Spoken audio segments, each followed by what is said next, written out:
And tonight we have with us our additional editor, Jesse Haas. In the back.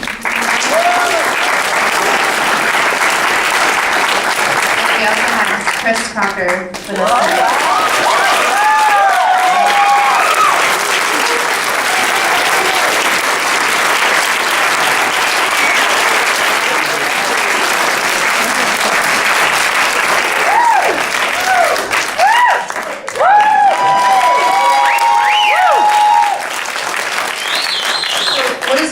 Questions? Anyone has any questions? Where's your grandmother? My grandmother's at home in Tennessee. She won't fly because she's so scared of planes and stuff, but I'm recording a video in the back, so everyone say, hi, Grandma. Hi,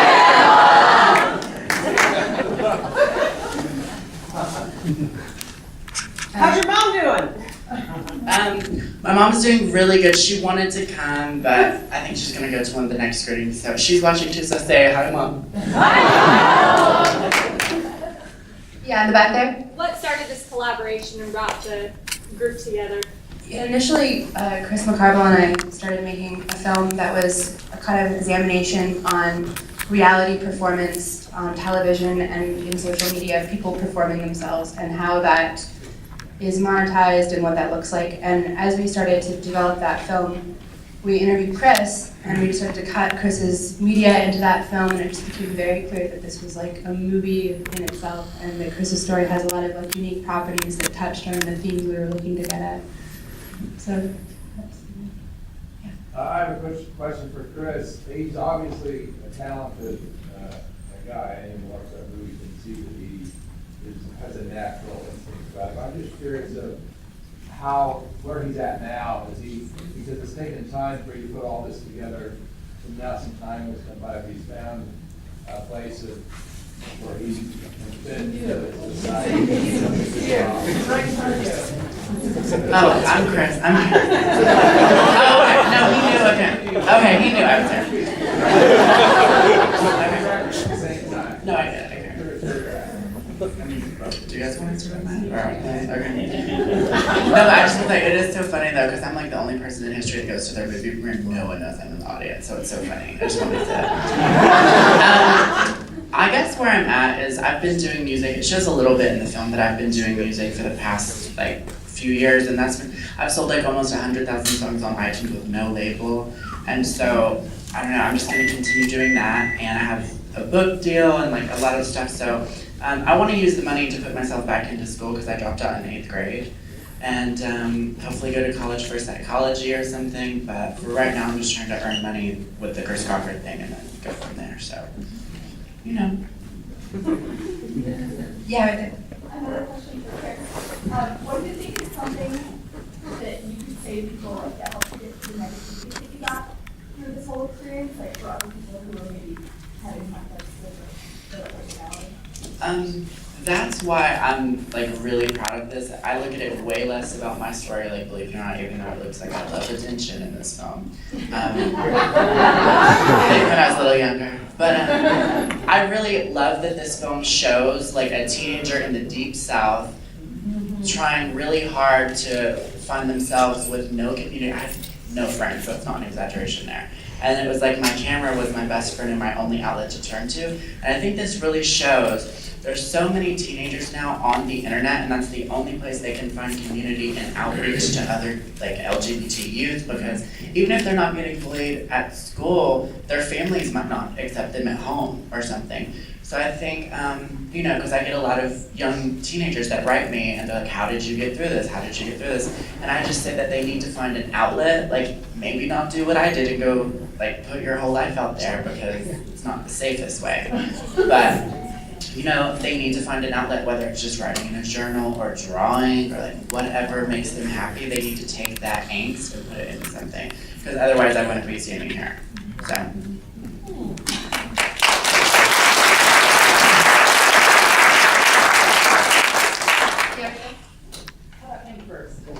I thought it was pretty interesting. I like the message of, you know, I am what I am, or be what you are. That was pretty nice. How many other people besides me have never heard of Chris Crocker before? It's just interesting to know. You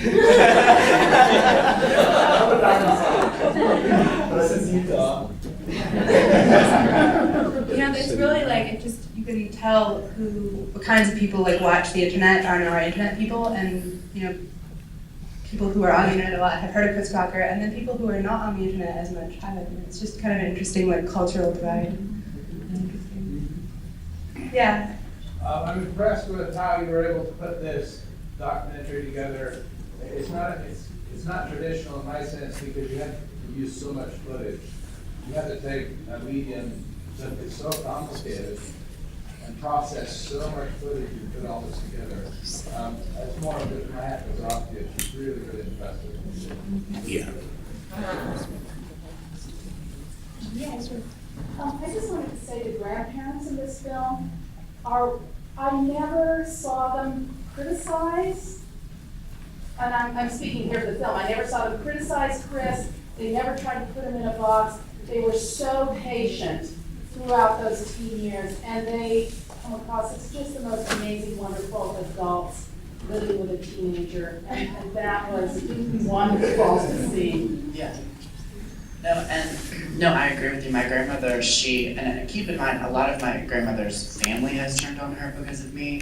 A lot of the church members they went to church with that they considered to be, you know, like family have turned on them. Like, they've had a lot of people turn on them in my small town because of me. And so I'm very appreciative and grateful of them because, you know, I don't know, like, what else I would do. Well, you know, I would film myself, but Grandmother's a real heroine. I agree with you.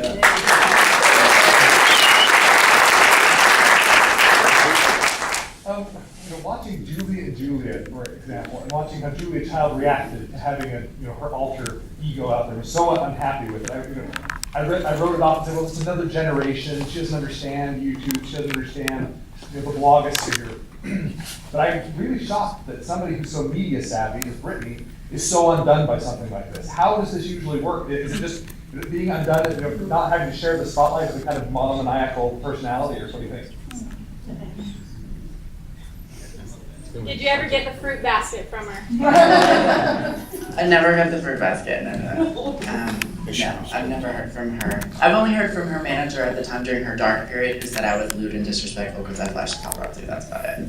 But, you know, which a lot of people don't understand that, like, my sense of humor, I was playing with my sense of humor and perceptions of me that already existed, like, oh, crazy Britney fan that has no priorities. So I was just playing up to that, which was like the 9/11 thing, which I shouldn't have done. And, like, you know, I was 19, so. As far as like the answer to the Britney question, how she's so easily undone by all this, I don't think she's so easily undone. I think it's years and years and years of carrying that around. And she's for a long time took it in stride, I think. And you know, she has kids now and she went through a divorce at the time, like I said in the Britney video. I think that personal starts to outweigh like your public image. I don't know if that makes any sense. So I don't know, I think that people's personal lives catch up with them, whether you're a celebrity or not, which, like I said, she's a human. Hope that answered your question. Chris, I think you're a gift of nature. That's very sweet. Not a freak of nature, a gift of nature. That's very sweet of you. And I think you should always believe in yourself. You are an amazing person, and I think you should. I'm glad that you're putting your story out there, and it's incredible. Thank you so much. That's very sweet of you. Thank you so much. I've been trying to see in the dark, but. Have you heard comparisons to yourself and Iggy Pop? No, but I love Iggy Pop. I've never heard that before, though. Take another look. I mean, there's Okay. I've gotten Courtney Love before, but. No. We know her. No. It's not difficult to put together the narrative just leadership. And, to show a narrative that's made up with different video clips throughout the whole thing. There's never a voiceover. There's no way to really grab the audience and what you're trying to say. That seems really complicated to me. Yeah, it was. I mean, it was the challenge that we knew going into this project that we wanted to take on was basically telling a story that already exists publicly on the internet and sort of connecting the dots between all of the bits of media that are already out there, finding a story which we just basically discovered together. It wasn't obvious. And we knew that going into it, and that was part of, the medium is also part of the message in this case with this film. We're interested in how people now watch things online and how our stories are told online, and sort of through this film and the process of making, using bits of media, it was part of the message as well, I guess. And one more question. Who did all the legal, I'm just thinking there had to be a ton of legal work behind that. Well, the contributors, The audio, the video, the whole, yeah. The video bloggers, we would just get permission from, and a lot of them were just like really excited to be a part of this because they're putting their stuff out there, wanting people to see it anyway. So we see them as sort of creative partners. And then in terms of the other stuff, yeah, it's like any documentary, you have a legal team that works out licensing and all of that. But all of the media is from the internet. Aside from stuff that we shot and Chris's videos, it's stuff that's pulled directly from YouTube.